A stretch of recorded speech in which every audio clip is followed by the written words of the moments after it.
नमस्कार। VIP news में आपका बहुत बहुत स्वागत है। आपके साथ मैं हूं पल्लवी परिहार और शुरुआत करेंगे खबरों की। रायपुर में परंपरागत तरीके से विजयादशमी के अवसर पर शस्त्र पूजा किया गया। इस दौरान वरिष्ठ पुलिस अधीक्षक संतोष सिंह ने सपरिवार पूजा की और सभी को दशहरे पर्व की शुभकामनाएं दी। साथ ही हर्ष फायर कर खुशियां मनाई गई। वहीं इस अवसर पर जिले के सभी वरिष्ठ अधिकारी उपस्थित रहे।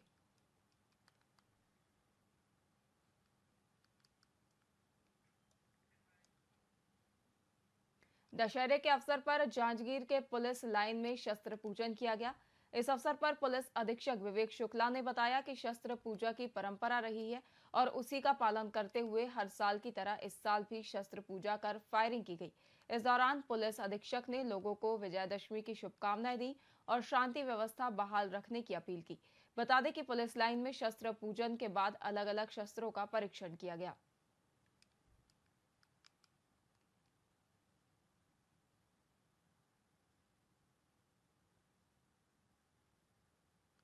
दशहरा में हमेशा से शस्त्र पूजा की एक परंपरा रही है, जिसमें कि हम दशहरा के दिन पुलिस लाइन में समस्त पुलिस परिवार द्वारा उपस्थित होकर अपने देवी माँ की पूजा और शस्त्रों की पूजा की जाती है कि साल भर जिले में अमन चैन रहे और सभी के सुख शांति की कामना के लिए एक ये परंपरा रही, जिसका कि आज यहाँ जांजगीर में पूरे विधि विधान से शस्त्र पूजा की गई। इस अवसर पर मैं जिले के समस्त नागरिकों को अपने और अपने समस्त पुलिस परिवार की ओर से दशहरा की हार्दिक शुभकामनाएं देता हूँ। ये बुराई पर अच्छाई की विजय का यह पर्व सबके जीवन में सुख समृद्धि लाए और पूरे जिले में शांति बनी रहे, यही मेरी प्रार्थना।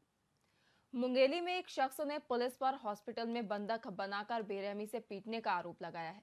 मामले में पीड़ित दीपक साहू ने बताया कि सरगांव थाने में पदस्थ एएसआई और 3 सिपाहियों ने उन्हें निजी अस्पताल में बंधक बनाकर पीटा और साथ ही पीड़ित ने एसपी से न्याय की गुहार लगाई है। वहीं उप पुलिस अधीक्षक पंकज पटेल ने कहा कि दीपक साहू एक बदमाश है, उस पर पहले से ही 25 से अधिक एफआईआर दर्ज है।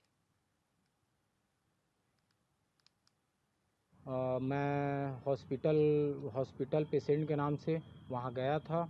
वहाँ बातचीत हुआ नॉर्मली। फिर उसके बाद ये मतलब मेरे पेशेंट को भड़का रहा करके दिलीप शर्मा, डायरेक्टर सिद्धिविनायक का हॉस्पिटल का मालिक, ये मेरे पेशेंट को भड़का रहा करके पुलिस वाले के पास शिकायत किया। पुलिस वाले रात को 9 बजे मेरा घर से मेरे को उठाए, घर में घुस के मेरे को मारे। मेरी पत्नी बीच बचाव के लिए आया, मेरी पत्नी को भी धक्का दे दिए।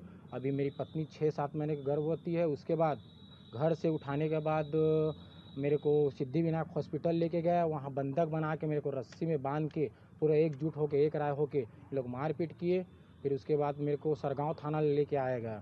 सरगांव थाने लेके आया गया। उसमें अजय चौरसिया, राहुल यादव, गोविंद शर्मा, मधुकर रात्रे, ये सब मिल के मेरे को बंधक बना के मारपीट किए।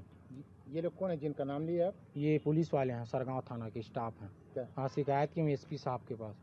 अभी तक कोई कार्रवाई नहीं हुआ है और अभी भी धमकी दिया जा रहा है कि वो कुछ नहीं किया है, क्या कर लिया। एसपी के पास भी शिकायत की, अभी तक क्या हुआ, मेरा कुछ नहीं हुआ, ऐसे करके बोलता है, धमकी देता है। और में सरगांव थाना कुछ स्टाफ के ऊपर आरोप लगा है। तो आरोप लगाने वाला जो है दीपक साहू, वो एक निगरानी बदमाश है। इसका निगरानी फाइल खुली हुई है 2021 में और उसके विरुद्ध 25 से अधिक एफआईआर अलग अलग मामलों में दर्ज है।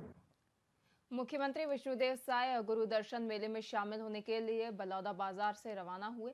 वहीं इस अवसर पर उन्होंने प्रदेशवासियों को विजयादशमी की बधाई देते हुए कहा कि यह पर्व असत्य पर सत्य की जीत का प्रतीक है।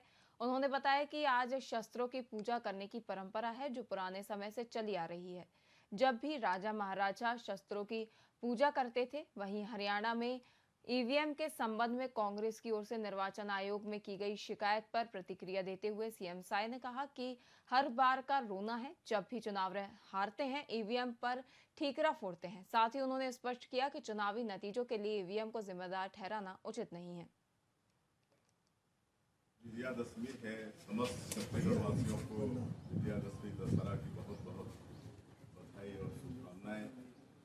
ये पर्व असत्य में सत्य की जीत का पर्व है, बुराई में अच्छाई का पर्व है। आज हमने शस्त्र पूजा की है और विजयादशमी के दिन शस्त्र पूजा का रिवाज है। पूरे समाज में से भी हम शस्त्रों की पूजा करते हैं और पुराने समय में राजा महाराजा भी आज के दिन में अपने अस्त्र पार का उनका रोना है। जब चुनाव हारते हैं तो ईवीएम पर टिकट तोड़ते हैं और जीतते हैं तो ईवीएम। मुख्यमंत्री विष्णुदेव साय ने विजयादशमी के शुभ अवसर पर अपने निवास कार्यालय में शस्त्र पूजन आयोजन किया और विधि विधान से शस्त्रों की पूजा की, साथ ही मां भगवती की आराधना की। इस अवसर पर सीएम ने सभी को विजयादशमी पर्व की शुभकामनाएं दी। इस दौरान सीएम सचिवालय और मुख्यमंत्री सुरक्षा के अधिकारी कर्मचारी मौजूद रहे। आज विजयादशमी है। समस्त छत्तीसगढ़ वासियों को विजयादशमी दशहरा की बहुत बहुत बधाई और शुभकामनाएं। ये पर्व असत्य में सत्य की जीत का पर्व है, बुराई में अच्छाई की जीत का ये पर्व है। और आज हमने शस्त्र पूजा की है और विजयादशमी के दिन शस्त्र पूजा का रिवाज है।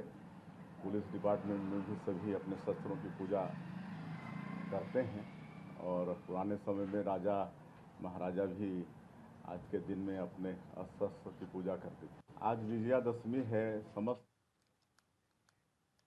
छत्तीसगढ़ के खाद्य मंत्री दयालदास बघेल ने मीडिया से बातचीत की। इस दौरान उन्होंने कांग्रेस को जमकर घेरा। खाद्य मंत्री ने कहा कि नेता प्रतिपक्ष डॉक्टर महंत को पहले कांग्रेस कार्यालय में हुए घोटालों के जवाब देने चाहिए, फिर हमारी सरकार की चिंता करनी चाहिए। साथ ही उन्होंने सरकार पर लगे घोटालों के आरोप को गलत बताते हुए कहा कि संग्रहण केंद्र में जमा धान को घोटाला बताया जा रहा है।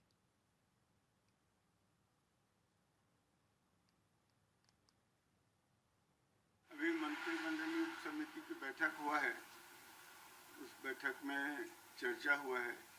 चर्चा में ये बात सामने आया है कि 1 नवंबर या 15 नवंबर या 1 दिसंबर को धान खरीदी प्रारंभ किया जाए, इसका फैसला कैबिनेट में होना है, यह निर्णय लिया गया है। लगातार विपक्ष बोल रही है कि 1 तारीख को शुरू होना चाहिए और 200 क्विंटल धान खरीदने की बात कर रहे हैं। विपक्ष का काम है विपक्ष करना, लेकिन जो निर्णय हुआ है उस बात को मैं यहाँ रख रहा हूँ। उसका निर्णय कैबिनेट में होना है। ये राशन घोटाला सामने, जी हाँ, जो भी इस तरह से गड़बड़ी करेगा उसके विरुद्ध निश्चित रूप से हम कठोर कार्रवाई करेंगे और FIR भी दर्ज कराएंगे। अभी छत्तीसगढ़ के चिल्फी बॉर्डर पर कवर्धा पुलिस ने बड़ी कार्रवाई की है, जहां पुलिस ने चिल्फी बॉर्डर पर 2,27,50,000 रुपए के साथ 3 युवकों को गिरफ्तार किया है। पुलिस ने तीनों युवकों से पूछताछ की तो उन्होंने बताया कि ये मंडला के रायपुर प्रॉपर्टी खरीदने के नाम से ले जा रहे थे, लेकिन किसी प्रकार का दस्तावेज उनके पास नहीं पाया गया, जिस वजह से पुलिस ने उनके ऊपर वैधानिक कार्रवाई की। साथ ही अग्रिम कार्रवाई के लिए आयकर विभाग को सूचना दे दी गई है।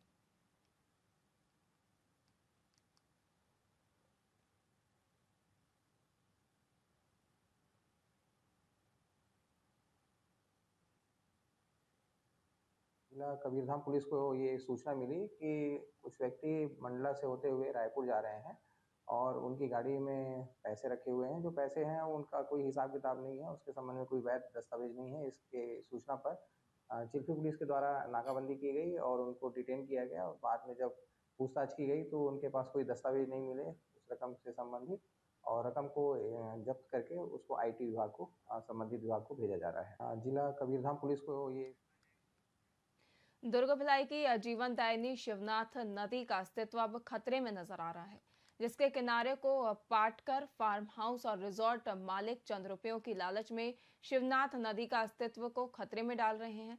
नदी के दोनों ओर अवैध रूप से बड़े बड़े रिजॉर्ट फार्म हाउस के पक्के निर्माण नदी के तल तक किए जा रहे हैं, लेकिन जिला प्रशासन इस पर कोई कार्रवाई नहीं कर रहा।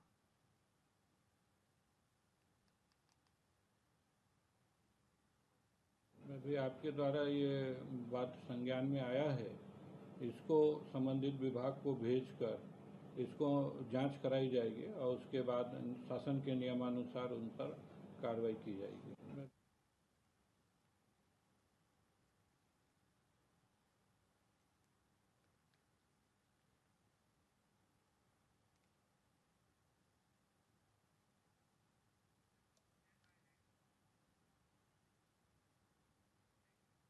अंबिकापुर के इमलीपारा क्षेत्र में कुछ युवकों का हवा में तलवार लहराने का वीडियो सोशल मीडिया पर तेजी से वायरल हो रहा है, जिसे लेकर पुलिस भी अब हरकत में आ गई है और स्थानीय लोगों की शिकायत पर FIR दर्ज कर आगे की कार्रवाई शुरू कर दी गई है।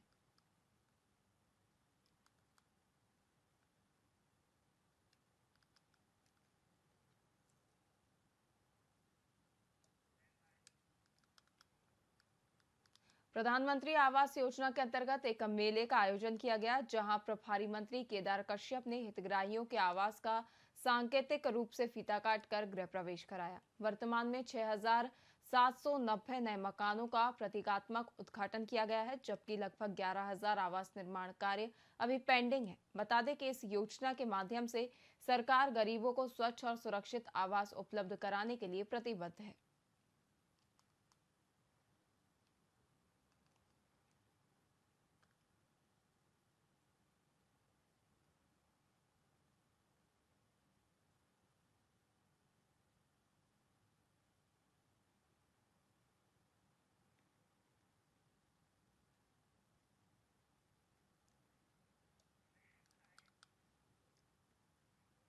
पंखाजोर पुलिस ने नमक को रंग कर नकली खाद बेचने वाले गिरोह के 2 फरार आरोपियों को राजस्थान के गंगापुर सिटी के सूरगढ़ गांव से गिरफ्तार किया है। इस गिरोह ने अब तक 80 से अधिक ट्रक नकली खाद विभिन्न राज्यों में बेची है और पुलिस ने इस मामले में अब तक कुल 8 आरोपियों को गिरफ्तार कर लिया है। वहीं ये कार्रवाई पंखाजोर पुलिस की एक महत्वपूर्ण उपलब्धि मानी जा रही है, जिससे नकली खाद के व्यापार पर नकेल कसने में मदद मिलेगी।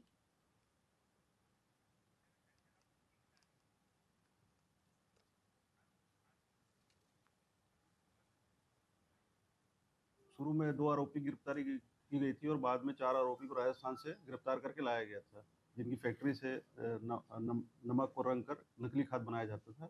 इस मामले में जो नकली खाद की मार्केटिंग करने वाले और जो नकली मतलब खाद के लिए बोरा जिसमें इंडियन पोटास लिमिटेड लिखा रहता था, वो सप्लाई करने वाले जो आरोपी थे, वो शिव कृष्ण गुर्जर और ओम प्रकाश भदाना, ये फरार थे, जिन्हें हमारी टीम ने राजस्थान से गिरफ्तार करके लाया है दोनों को।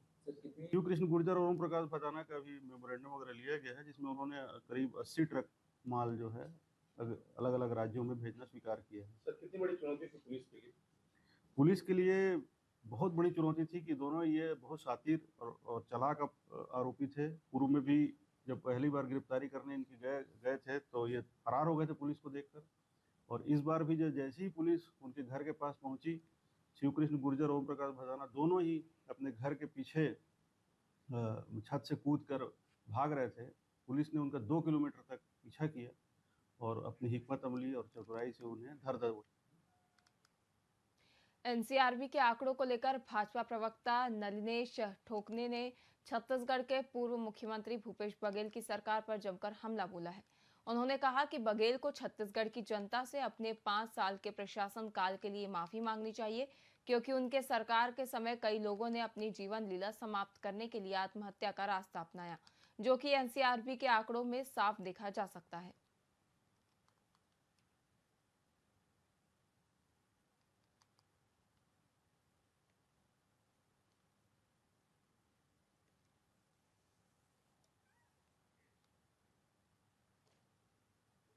एनसीआरबी के आंकड़े बताते हैं कि 5 वर्ष में भूपेश बघेल जी की सरकार की क्या दशा दिशा रही है। कितने लोगों ने अपनी जीवन लीला समाप्त करने के लिए आत्महत्या का रास्ता अपनाया है। किसानों की सरकार होने का दम भरने वाली भूपेश बघेल सरकार, एनसीआरबी के आंकड़े देखिए, 500 के करीब किसानों ने कर्ज के तले दबकर आत्महत्या का रास्ता अपनाया है। वहीं कर्मचारियों ने भूपेश बघेल के कुशासन के कारण भी 60 के करीब कर्मचारियों ने आत्महत्या का रास्ता अपनाया है। भूपेश बघेल जी को अपने 5 साल के कार्यकाल के लिए जनता से माफ़ी मांगनी चाहिए, ना कि अभी 1 वर्ष भी नहीं हुई सरकार को बदनाम करने के लिए प्रपंच रचना चाहिए। भूपेश बघेल जी, एनसीआरबी के आंकड़े आपके शासन की कलाई खोल रहे हैं। किस प्रकार आपने शासन कुशासन किया है, इसकी बानगी है या एनसीआरबी के आंकड़े? आपको छत्तीसगढ़ की जनता से माफ़ी मांगनी चाहिए। फिलहाल के लिए खबरों में इतना ही। देखते रहिए वीआईपी न्यूज़। नमस्कार।